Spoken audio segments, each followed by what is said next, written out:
So here we are, BookTube, lying in bed with a volume of essays by Agnes Repplier. And I have just read the most delightful essay. An essay that certainly was perfect for me to read while lying drowsily in bed. And fortunately or unfortunately, took me over to fill my bookish shopping cart with some more goodies to be ordered when I make my next purchases. Those goodies being the Letters of Howl, a 2-volume set. They look quite rough, but I'm hoping it's going to be as complete of a set as I can get for a reasonable price for something that's been out of print. And a single volume from what looks like a 7 or 8 volume set of the Letters of Madame Savigny. But here we are, and this essay I've just read is called In the Dozy Hours and Other Papers. And Agnes Repplier has a way of putting you right into this moment and right into this frame of mind, this relaxing, literary, indulgent frame of mind. Montaigne and Howell's letters, says Thackeray, are my bedside books. If I wake at night, I have one or the other of them to prattle me to sleep again. They talk about themselves forever and don't weary me. I like to hear them tell their old stories over and over again. I read them in the dozy hours and only half remember them. In the frank veracity of this last confession, there lies a pleasant truth which is wholesome to hear from such excellent and undisputed authority.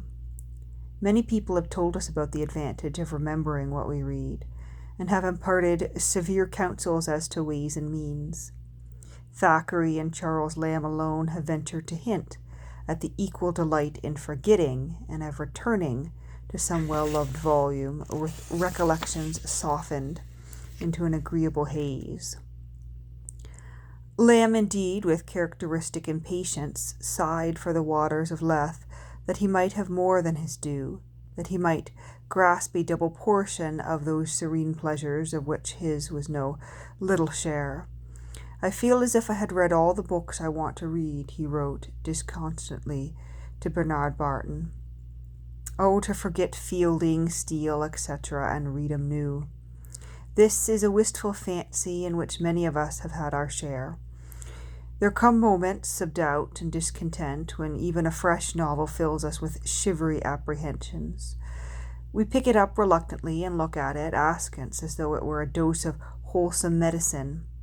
We linger sadly for a moment on the brink, and then warm in our hearts comes the memory of happier hours, when we first read Guy Mannering or The Scarlet Letter, or Persuasion, when we first forgot the world in David Copperfield, or raced at headlong speed with tingling veins and bated breath through the marvelous Woman in White. Alas, why were we so ravenous in our youth? Like the prodigal son, we consumed all our fortune in a few short years, and now the husks, though very excellent husks indeed, and highly recommended for their nourishing and stimulating qualities by the critic doctors of the day, seem to our jaded tastes a trifle dry and savourless. If only we could forget the old beloved books and read 'em new. With many this is not possible, for the impression which they make is so vivid to be obliterated or even softened by time. We may reread them if we choose. We do reread them often for the sake of lingering repeatedly over each familiar page, but we can never read 'em new. The thrill of anticipation, the joyous pursuits, the sustained interest, the final satisfaction, all these sensations of delight belong to our earliest acquaintance with literature. They are part of the sunshine which gilds the Halen days of youth. But other books there be, and it is well for us that this is so, whose tranquil mission is to soothe our grayer years. These faithful comrades are the bedside friends whom Thackeray loved, to whom he returned night after night in the dozy hours, and in whose generous companionship he found respite from the fretful cares of day. These are the volumes which should stand on a sacred shelf apart, and over them a bust of Hermes, god of good dreams and quiet slumbers, whom the wise ancients honoured soberly as having the best of all gardens in his keeping. As for the company on that shelf, there is room and to spare for poets and novelists and letter writers, room for those large still books so dear to Tennyson's soul, and for essays and gossipy memoirs and gentle old-time manuals of devotion and ghost lore untainted by modern research, and for the lying, readable histories which grow every year rarer and more beloved. There is no room for self-conscious realism picking its little steps along, nor for socialistic dramas hot with sin, nor ethical problems disguised as stories, nor heroes of complex psychological interest, whatever they may mean, nor inarticulate verse, nor angry anarchical reformers, nor dismal records of vice and disease parading in the covers of a novel. These things are all admirable in their way, but they are not the books which the calm Hermes takes under his benign protection. Dull even they may be, and provocative of slumber, but the road to fair dreams lies now, as in the days of heroes, through the shining portals of ivory. Montaigne and James Howell then were Thackeray's bedside favourites. The Perigordin gentleman and the priggish little clerk of King Charles' council, and with these two dear old friends he whiled away many a midnight hour.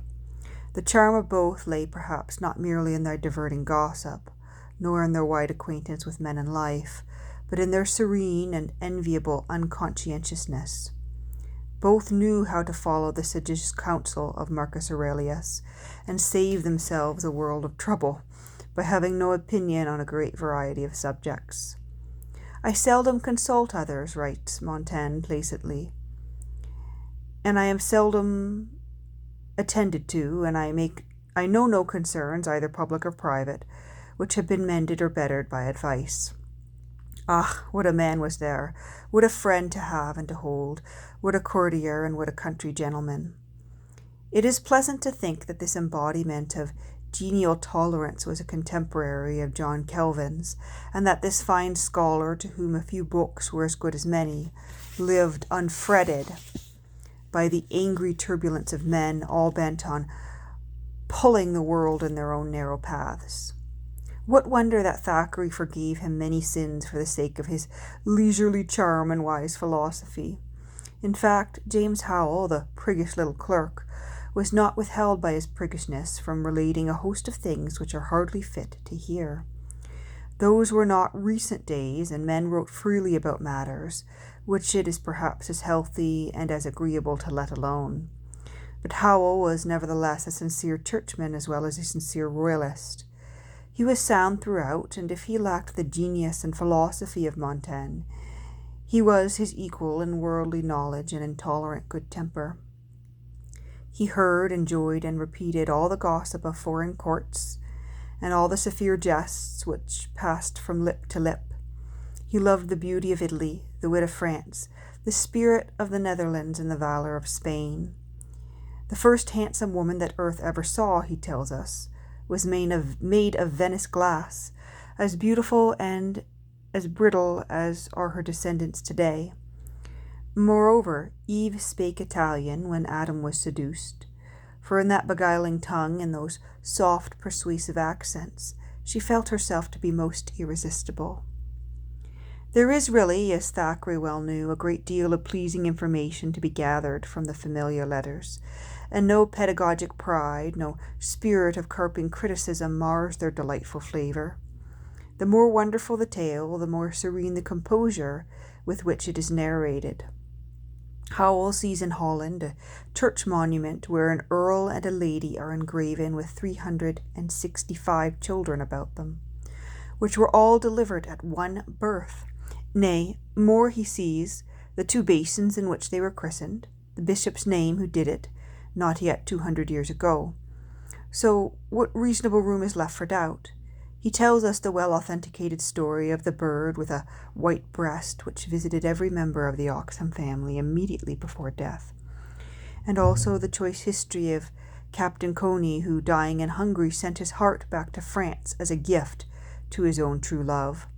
She, however, had been forced by her father into a reluctant and unhappy marriage, and her husband, intercepting the token, had it cooked into a well-relished dish, which he persuaded his wife to eat.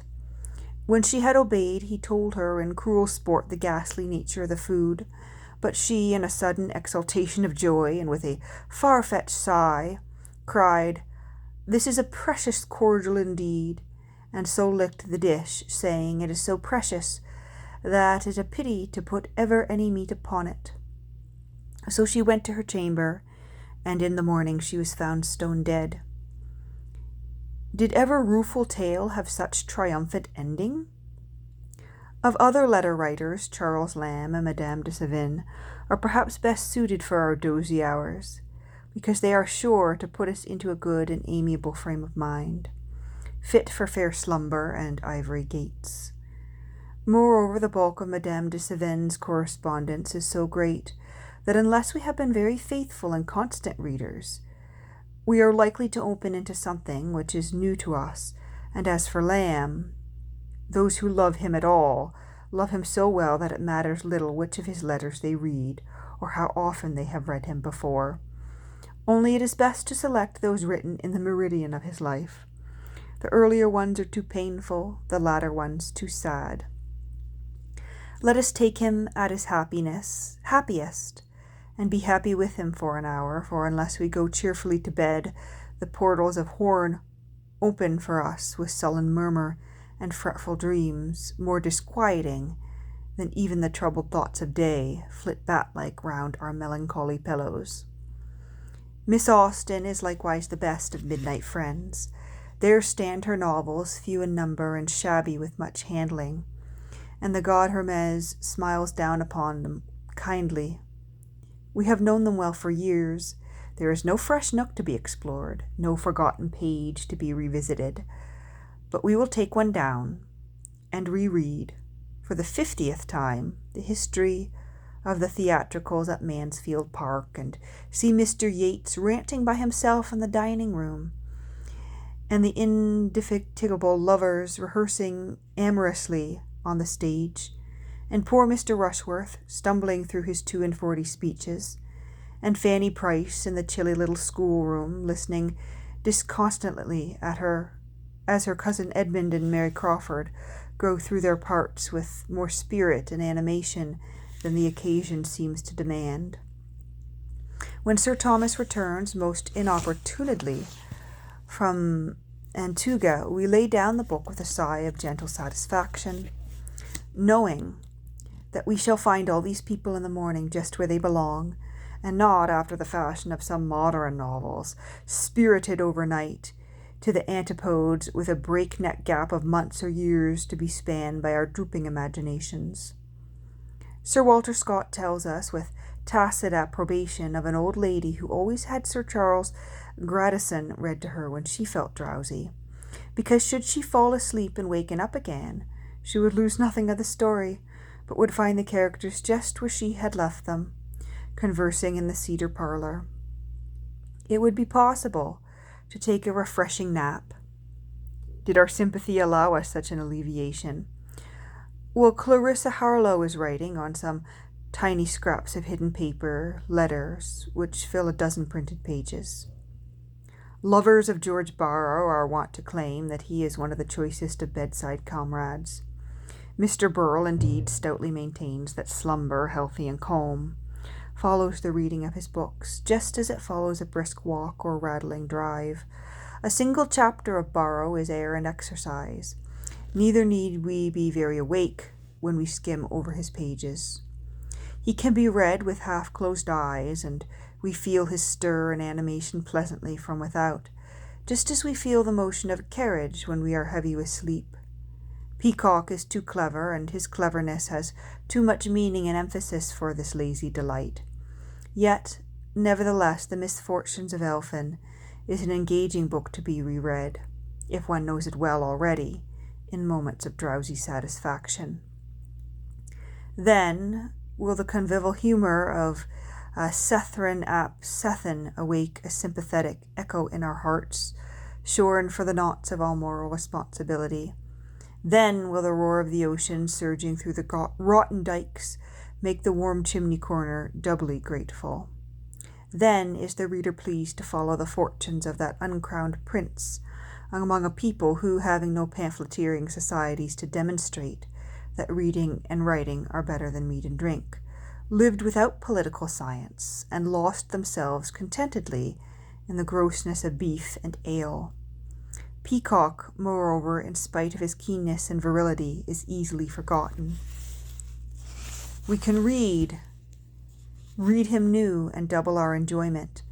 His characters seldom have any substantiality. We remember the talk, but not the talkers, and so go blithely back to those scenes of glad good fellowship, to that admirable conservatism and that caustic wit. Let us then, instead of striving so strenuously to remember all we read, be grateful that we can occasionally forget. Mr. Samuel Pepys, who knew how to extract a fair share of pleasure out of life, frankly admits that he delighted in seeing an old play over, because he was wise enough to commit none of it to memory. And Mr. Lang, who gives his vote to Pepys's diary as the very prince of bedside books, the one which may send a man happily to sleep with a smile on his lips, declares it owes its fitness for this post to the ease with which it can be forgotten. Your deeds and misdeeds, he writes, your dinners and kisses, glide from our recollections, and being read again, surprise and amuse us afresh. Compared with you, Montaigne is dry, Boswell is too full of matter, but one can take you up anywhere and anywhere lay you down, certain of being diverted by the picture of that companion with whom you made your journey through life. You are perpetually the most amusing of gossips, and of all who have gossiped about themselves, the only one who tells the truth. And the poets allied with Hermes and happy slumber, who are they? Mr. Browning is surely not one of the kindly group. I would as lief read Mr. George Meredith's prose as Mr. Browning's verse in that hour of effortless enjoyment. But Wordsworth holds some placid moments in his keeping, and we may wander on simple errands by his side, taking good care never to listen to philosophy, but only looking at all he shows us until our hearts are surfeited with pleasure and the golden daffodils dance drowsily before our closing eyes. Keats belongs to dreamier moods, when as we read the music of his words, the keen creative magic of his style lure us away from earth. We leave the darkness of night and the greyness of morning. We cease thinking and are content to feel. It is an elfin storm we hear beating against the casement. It is the foam of fairy seas that washes on the shore. Blissfully haven both from joy and pain. Wrapped in soft, slumberous satisfaction, we are but vaguely conscious of the enchanted air we breathe, or of our own unutterable well-being. There is no English poem, save only Christabel, which can lead us like the Eve of St. Agnes, straight to the ivory gates, and waft us gently from waking dreams to the mistier visions of sleep. But there are many English poets, Herrick and Marvell and Gray and Cooper and Tennyson, who have bedside verse for all of us. Herrick, indeed, though breathing the freshness of morning, is a delightful companion for night. He calls us so distinctly and seductively to leave, as he did, the grievous cares of life, to close our ears to the penetrating voice of duty, to turn away our eyes from the black scaffold of King Charles, and to watch with him the blossoms shaken in the April wind, and the white thorn of May, time blooming on the hills, and the sheen of Julia's robes as she goes by with laughter. This is not a voice to sway us at broad noon, when we are striving painfully to do our little share of work. But Hesperus should bring some respite even to the dutiful, and in our dozy hours it is sweet to lay aside all labour and keenness and altruism. Adonis, says the old myth, fled from the amorous arms of Aphrodite to the cold queen of shadows, who could promise him nothing but repose. Worn with passion, wearied of delight, he lay at the feet of Persephone and bartered away youth, strength, and love for the waters of oblivion and the coveted blessing of sleep. And so we certainly know that Agnes Repplier is one of my chosen bedside authors for these dozy hours. And these last few days, it's certainly been the diary of Samuel Pepys that I've begun to read in its entirety from the edition published in the 1970s. But I would be interested to hear whether some of these authors are also your dozy hour authors, and which authors not mentioned here might be your bedside companions.